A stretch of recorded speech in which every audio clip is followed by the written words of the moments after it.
ही दिन रात राम जी की पूजा कर अपना सारा समय वो बिताती है। उनके छोटे से झोपड़े में ज्यादा कुछ नहीं था, पर उन्होंने राम मंदिर बनने के लिए कुछ पैसे जुटाए थे, जिस पर दामोदर दास की नजर थी। क्यों अम्मा, इतनी सुबह सुबह आंगन क्यों बाहर रही हो? कोई घर पर आने वाला है क्या? ये भी कोई पूछने की बात है? मेरे राम आने वाले हैं। तुमने सुना नहीं? सरकार ने मंजूरी दे दी है उनके मंदिर निर्माण की। अब अयोध्या नगरी खुशियों से झूमेगी। पूरा कलयुग त्रेता युग बन जाएगा। ये तो होने से रहा। 500 साल से चली आ रही इस बहस में अब मुझे नहीं पड़ना। वैसे एक बात बताओ। हाँ पूछो।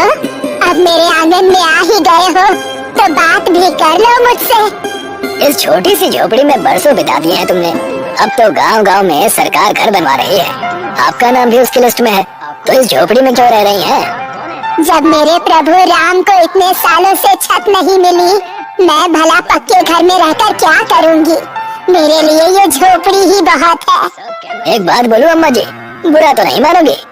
अब मैं उम्र के उस पड़ाव पर पहुंच गई हूँ जहाँ मुझे किसी की बात का बुरा नहीं लगता। अम्मा, आपकी आस्था में और मेरी आस्था में धरती और आकाश का अंतर है। मैं कुछ समझी नहीं दामोदर दास, तुम कहना क्या चाहते हो? अम्मा, एक तरफ तो आप प्रभु राम को अपना भगवान मानती हैं, दूसरी ओर आप ये कहती हैं कि मेरे राम को छत नहीं मिली, तो फिर भला मैं छत के नीचे कैसे रह सकती हूँ? भगवान तो हम सब में है ना। तुम्हें भक्ति समझ में नहीं आएगी दामोदर, तुम नादान हो। भक्ति और अंधविश्वास में बहुत बड़ा अंतर होता है अम्मा जी। मेरी मानो तो जो पैसे तुमने राम मंदिर के लिए एकत्रित किए हैं ना, वो पैसे किसी गरीब को दे दो, उस बेचारे का भला हो जाएगा। इतना कहकर दामोदर दास विद्यावती का मजाक उड़ाते हुए वहाँ से चला गया। दामोदर दास के जाते ही विद्यावती फिर से राम नाम का जाप करने लगी। अगले दिन विद्यावती को पता चला कि बहुत से लोग राम मंदिर जाने की तैयारी कर रहे थे। विद्यावती एक फल की दुकान के पास जाकर बोली, मुझे 5 किलो बेर चाहिए, और हाँ, तुम्हारे बगीचे में जितने भी पेड़ हैं, मुझे उन पेड़ों के सिर्फ मीठे बेर ही चाहिए, चाहे तुम्हें उन्हें छांटने में कितनी ही देर क्यों ना लग जाए। अरे अम्मा जी, आपको बेर खाने की अचानक क्या आवश्यकता पड़ गई? अरे ये बेर मैं अपने लिए नहीं बल्कि अपने लल्ला के लिए ले जा रही हूँ। लला? कौन लला? आपकी तो कोई संतान है ही नहीं। अरे मैं अपने राम लला के बारे में बात कर रही हूँ। राम जी ने किस तरह अपनी भक्त शबरी के झूठे बेर खाए थे। तो आपको क्या लगता है अम्मा जी कि प्रभु राम आपके झूठे बेर खाएंगे? तुम बस मुझे मीठे बेर दो और अपना काम करो। दुकानदार विद्यावती को देखकर मन ही मन सोचता हुआ बोला, ये तो मुझे पता था कि ये श्री राम की बहुत बड़ी भक्त है, मगर मुझे ये नहीं पता था कि ये उतनी ही बड़ी बुद्धू भी है। मुझे इसका फायदा उठाना चाहिए। अम्मा, आपको सही दाम लगाता हूँ, 1000 रुपए किलो पड़ेंगे, बस आपके लिए। क्या 1000 रुपए किलो? तुम्हें नहीं लगता कि तुम कुछ ज्यादा ही पैसे बता रहे हो? अम्मा, मैं आपको छांट कर मीठे बेर भी तो दूंगा। और क्या आप अपने राम लला के लिए 1000 रुपए प्रति किलो के बेर भी नहीं खरीद सकती? फिर तो आपकी भक्ति झूठी है।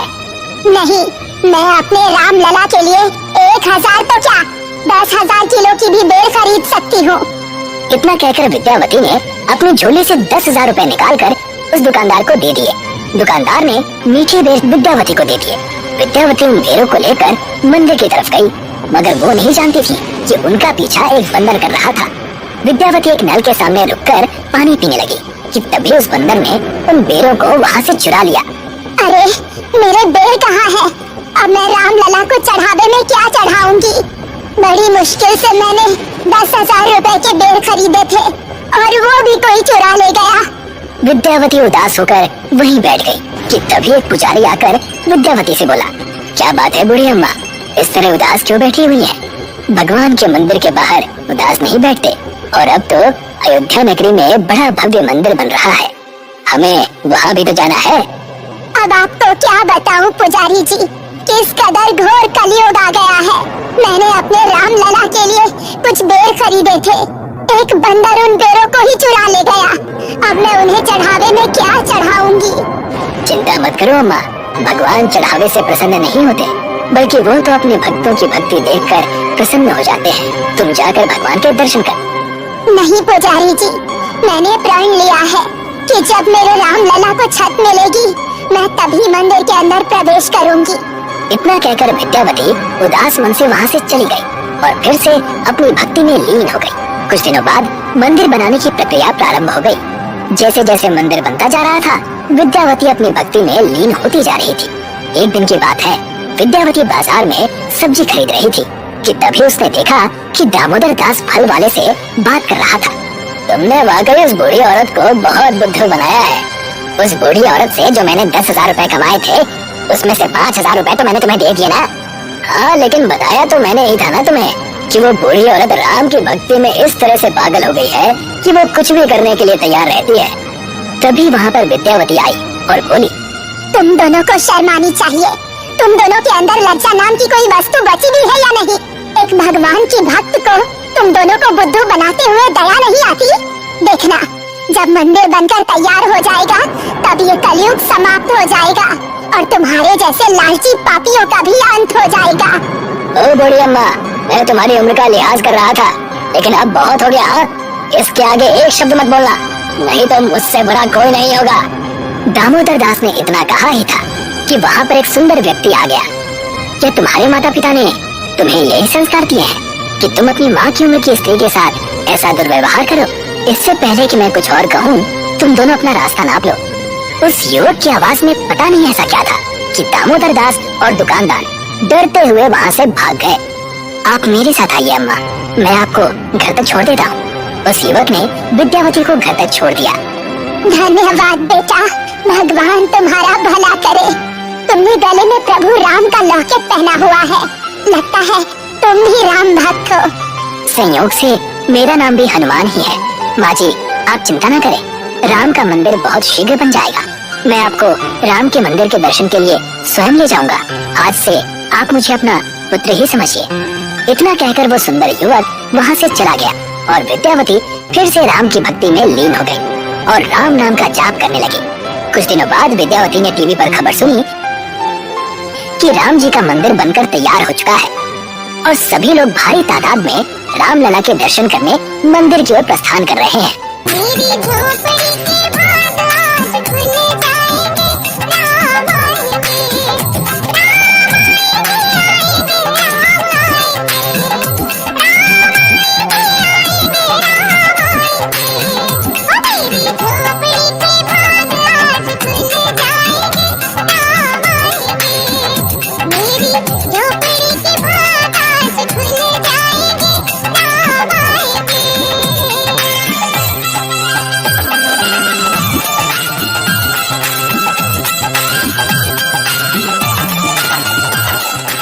विद्यावती ने इस दिन के लिए पहले से ही तैयारी कर रखी थी।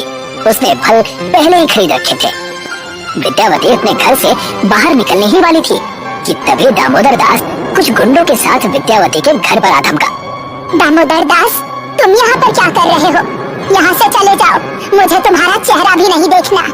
मुझे भी तुम्हारा चेहरा देखने का कोई शौक नहीं है। बूढ़ी औरत, दरअसल जिस जमीन पर तुमने ये झोपड़ी अपनी बनाई हुई है वो झोपड़ी तुम्हारी नहीं बल्कि मेरी है।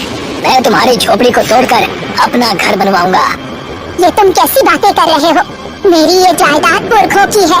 क्या तुम्हारे पास इसके कागजात हैं? अगर नहीं तो यहाँ से निकल जाओ, नहीं तो मैं तुम्हारी पुलिस में शिकायत कर दूंगी।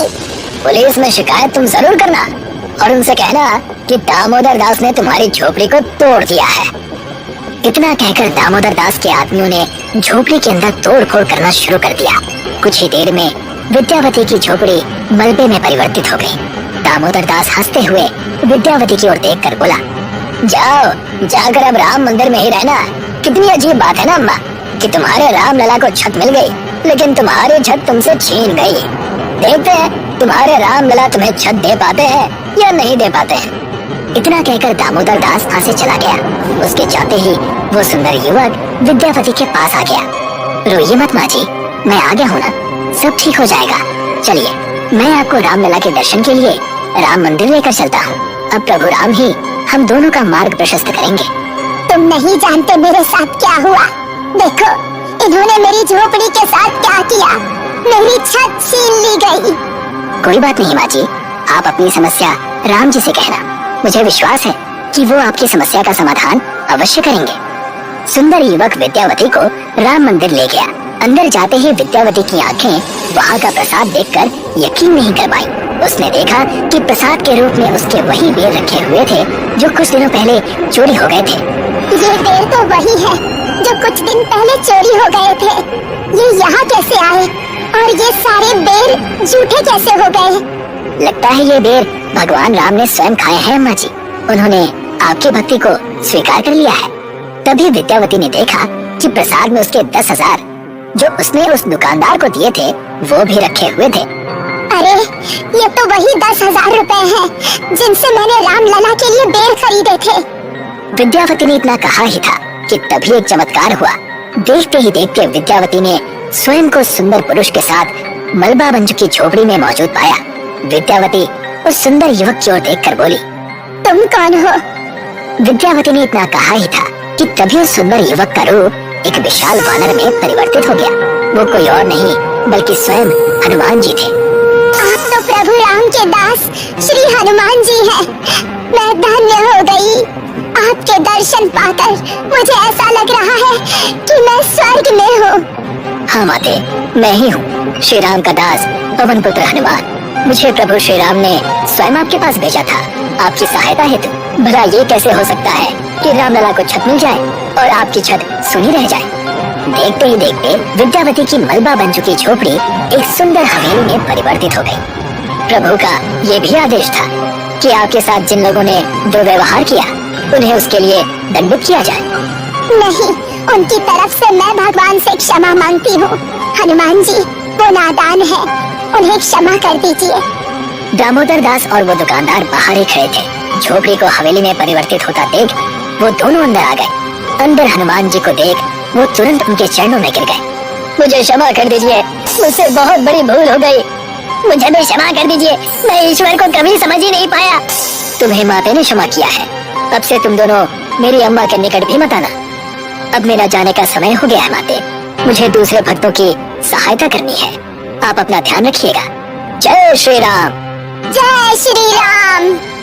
इतना कहकर हनुमान जी वहाँ से अदृश्य हो गए और विद्यावती ने स्वयं को मंदिर में रामलला की मूर्ति के सामने खड़ा पाया। विद्यावती आज भी भक्ति में लीन रहती है और राम नाम के जाप के साथ अपना जीवन सुखी सुखी व्यतीत कर रही है।